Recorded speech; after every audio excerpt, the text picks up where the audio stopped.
Chào các bác nhé. Đây, hôm nay tôi đi dạy thì tôi có quay một đoạn clip. Đây là lễ hội chơi Tulu của dân tộc Hơ Mông đây. Đây là được các em học sinh của trường tiểu học Đinh Tiên Hoàng đang chơi nhé các bạn nhé. Đấy. Rất là đẹp đúng không? Trò chơi này thì chủ yếu là dành cho các bạn nam thôi.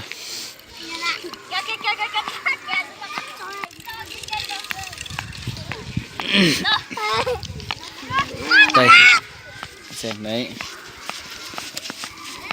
Đây là được các em nhỏ, các em học sinh của trường tiểu học Đinh Tiên Hoàng chơi nha các bạn nhé. Đó, rất là chuẩn luôn.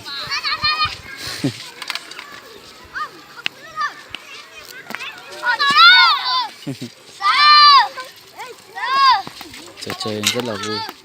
Ở thành phố thì tôi chắc chắn với các bạn rằng không có những trò chơi hay như vậy đâu nhé. Đây thì đây là một trò chơi của người dân tộc Hơ Mông. Và đây là trò chơi cổ truyền của người dân tộc Hơ Mông từ trước đến giờ nhé các bạn nhé. Đó. Tulu hay được gọi là quay.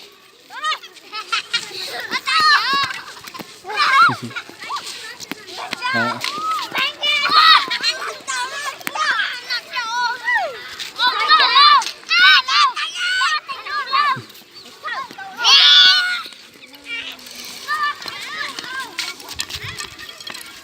Rất là vui. Trò chơi này thì các em này có thể là đến Tết là các bạn ấy chơi cả ngày luôn các bạn.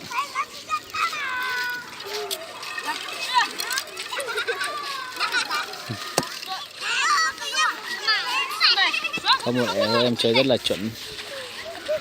Đó.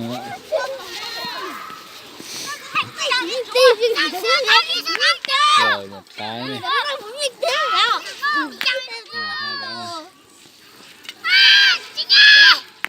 Rồi ba cái.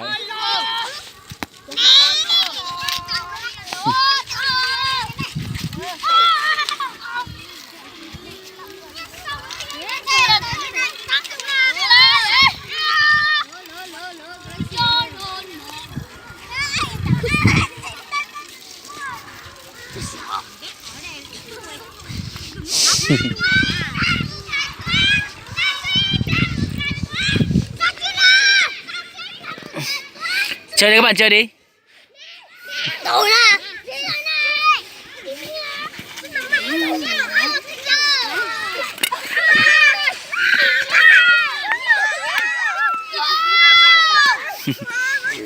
Ném như này cũng phải cần kỹ thuật nha các bạn nhé. Phải có người có kỹ thuật để ném được trúng thẳng thì mới trúng được nhé. Cháu là Vân Đấu Tân Lúc hả?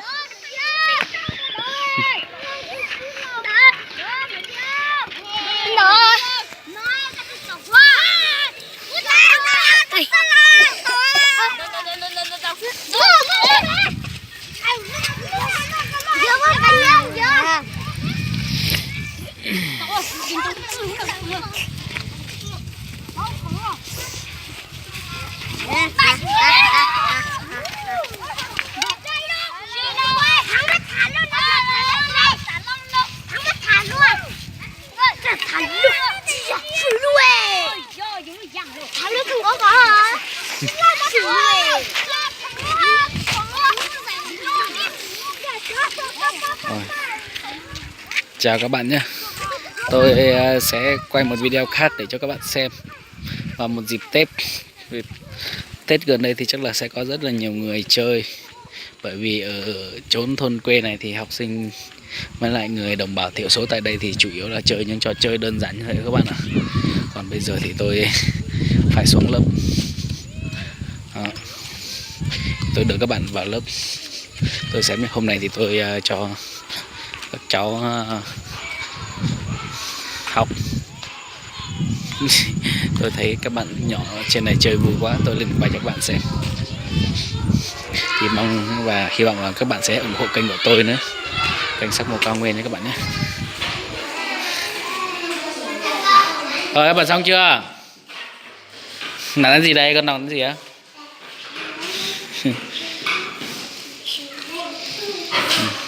Học sinh tôi đó các bạn.